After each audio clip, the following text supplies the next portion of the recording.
Hello, hello, hello. Okay, so we are back for part 4 of Amanda's journey on this beautiful planet Earth and her experiences. Um, Sorry, I think my stream down here is no, we're still live. Okay. So I was thinking about this and I was like, there's a little bit of chaos that happened like in between my last year at St. FX and on. So my last year at St. FX was emotionally a roller coaster, but on a rugby level, I had a really good year. I remember getting like player of the game for nationals for like our last game or something like that, or maybe it was our second to last against Guelph. Anyway, it doesn't matter. And so I remember I attended a Rugby Canada camp. Not sure when the date was, but I remember it was like in Halifax. And I was one of the girls who like made the like so they did like centralization there. So we had to go to Victoria to try out, but they had like an East Coast tryout and like a West Coast tryout, and then they like put them all together and sent them out west. And so I remember when I made that, I was like one of like there was only a few of us, if not there were really only a few of us. I think it was just like maybe only me. I can't remember. Don't quote me on that. It can't have been just me. Anyway, I got invited to go out west. And I remember when I got that invitation to go out west, I was like, okay, finally, Amanda has made it through all of these struggles and knee surgery and everything, and like St. FX and the emotional ups and downs and everything. I was like, okay, finally, like my purpose on this planet is happening. And so I remember my last year of university, actually, I took metaphysics, and it was like the one class that really oh man, it was games, life, and leadership, metaphysics, and it was all of like the spiritual and cosmic kind of stuff and how we can learn everything that we need to learn about life, like through sport, like the ups and downs and everything. So I really, really enjoyed that course and that teacher, and it really got me thinking actually. But there was something that she said, because we were trying to define like our life purpose, and like in mine it was like, okay, like it's rugby. And I remember her saying to me, Deb Vossen, I think was her name. She's just like, Amanda, your purpose is bigger than this. And I was like, what? Anyway, fast forward, this tryout, I had this tryout and I got accepted to go out west. And this is after university. I've graduated. I'm in between, I'm in the summertime in between university and fifth year. And so I remember I lived that summer in Halifax, actually, and I went and I played in a tens tournament. It was the dumbest idea I've ever had. And I remember a good friend of mine, Beth, who was just like, you don't need to go to Halifax. Like, you should stay in Antigonish and you should train with me and we'll get you ready for Rugby Canada. And I was like, no, I'm going to go play some games, because I wanted to get my hand on the ball and I wanted my hands on the ball and I wanted to play. And anyway, I effing well tore my ACL again. And so I remember that moment and I was just like, my dreams are gone. Because the thing in rugby is like, they do what's best for the team. It's just like any sport. Like, it's not like there's no emotional support or anything like it. That it's just like they're looking at the next person to take your spot. And so I went down, I was crushed. But I remember I got immediate, and so that meant that I could now I had the intention of coming back for a fifth year and playing rugby, right? Because I had a shitty second year and I took my third year off, so I really only have had 2 really good years at St. FX playing rugby, in my opinion. And then I remember just because in the rugby world, if you're somebody or anybody, you get some strings pulled for you. And so I remember my rugby team got me in for an MRI like right away. And I saw it went through I jumped the line, skipped the hoops, and I had surgery in August 2011. And so I had it in that summer.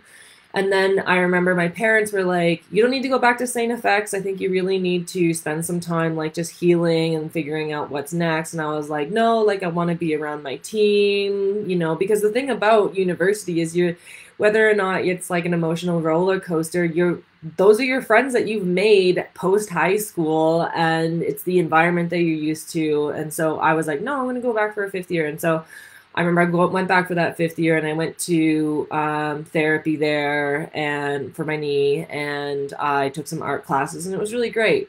But I just did not have that connection to the same St. FX rugby team, to be honest. Like it was it was really sad because I had that taken away from me. I didn't make that Rugby Canada like tryout. They were like, we can jack you up on cortisol and da da da da. And I just remember I was like, no. And I said to myself, I was like, nope, I am done here. And I went for one semester, and then I went home in December. And so then I rehabbed my knee at home, finished off the rehab at home, my knee healed, and I went through a really hard emotional time. I was back in New Brunswick. I didn't have any friends. Um, I mean, I did actually one friend that actually went to St. FX and actually went to high school with me and is from New Brunswick, is from Belle Isle. We actually rekindled our relationship and we got super, super, super, super close. But at this time, I was like, I'm not sure what I want to do. I know I want to travel. I know I want to get out west. I know that I want to go to music festivals. And anyway, so I work for my dad, and God bless him. He runs a restaurant equipment company, and I tried my best to like it. But I was on job sites. I was in the office doing computer work. I put on like 10, 15 pounds or something, and I was just depressed. Like I would go to work, I would go to the gym, I would come home, I'd stop by at my friend's house, have a couple drinks, like go to bed. And I remember I was just like, this is my existence, no way. And so, yeah, I remember I was like, all I want to do is travel. And this girl that I knew from St. FX, who was much older, she was like 30 at that time. She's from the Netherlands, and she's just like, we need to travel. And so I had an opportunity to travel Europe. And so I was like, all right, I'm doing it. Like I worked my tail off. I saved up, and I was making like $11 an hour, maybe $15 an hour at this point. So I was living with my parents, in between my mom and my dad. I was working for my dad. I was saving up all my money. And then I just took off on a Euro trip for just under 2 months, or just under 2 months. And we hit 12 countries. And it was amazingly fun, and I loved the exploration, but it's wild all the while. And like the realization that I'm coming to through expressing my story is that all along there was this undercurrent of this feeling of not being loved, and from like running from my emotions. Because if you know anything about traveling, it puts you right in the moment, and like you have to, yeah, just navigate the road and figure things out. And it was super, super fun, but it was a lot of like traveling on the road. It was a lot of adventuring. It was a lot of time with one other person. And yeah, we got along amazing. But yeah, when we came back, I remember she came and stayed with me at my mom's house for a while. But then there was just some tension, and I think she ended up leaving. I can't remember the details, but we ended up in a fight, and it was all my fault. Like I was an absolute bitch, period. But we won't go into those details. But I think all along I just was carrying this weight of university and like the relationships that I've had in my life that I felt that had just like, I burnt bridges and said the wrong things and done the wrong things and acted out of character, because I really, really value and love my character. But man, I didn't have a regulated nervous system, so I'd fly off the deep end. And anyway, so that was like the winter. I worked for my dad and I did the Euro trip. And then I remember I was just like, I had the fever for travel. And so I remember with my friend that I know from New Brunswick, I was like, we need to get, she was going through a hard time too. I was like, we need to get out of here. We need to get out of here. We need to go west. And anyway, I was like, I heard about this music festival. So this is like 2012. I heard about this music festival. It's down in Tennessee, and so I'm at the East Coast. It was like 24-hour drive. I was like, we should take off. And this, I remember like not having any data on my phone, and we just had this huge road map. And we took off because this is like my intention. I was like, I want to go see music. I want to go live my life. I want to feel like, ah! And so yeah, at that point, her and I, we went down to Texas Tennessee, to Bonnaroo, and that's 80,000 people, one big like 4-day music festival, all camping, and it blew our minds. I got to see the Red Hot Chili Peppers. I got to see, who else was there? I remember like losing my mind to Skrillex because at this point I'm experimenting with Molly and, ecstasy, and just we had the most mind-blowing, heart-centered human connection. Holy crap, I've never been around this many people in my life. Oh my God, music. And I remember I had to go, okay, because I was a huge Bon Iver fan. I still am. That Forever Ago album like changed my life. And I was like, we have to go. And so she went with me, and that experience changed our lives.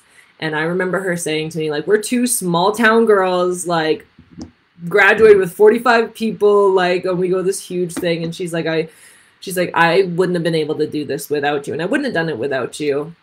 And I remember we like had so many like tears, and we had such a healing experience. And when we got back to New Brunswick, I remember I like put on Facebook, I was like, where's the next music festival? And I was like, okay, who is going to Osheaga with me? So Osheaga is a music festival in Montreal. And this is where my life like took a huge turnaround, because this person that I had one class with or I had probably a couple of classes. She was in human kinetics. I don't even know how we were friends on Facebook. But I was like, who is this? I don't know who this is. But then I was like I was like, I'm pretty sure she was in that metaphysics class because it was a smaller class.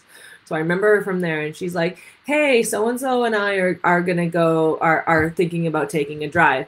And so I remember I was like, I had gone to like Montreal or Calgary Stampede, and then I had like flown back to, I was like planning this like Osheaga trip with a bunch of people and that don't know each other, and they linked up in New Brunswick or on the East Coast. Two of them bus from like Halifax, linked up with my friend from New Brunswick, rented a car, drove to Osheaga, and then I flew in, and we all like met each other. And I was like, hey, I know we don't know each other, but from there, that festival, I made such a deep connection with this group of people, and we had a blast, and we created stories. And from there on out, when I got back to New Brunswick, I was like, there's no way I can stay here.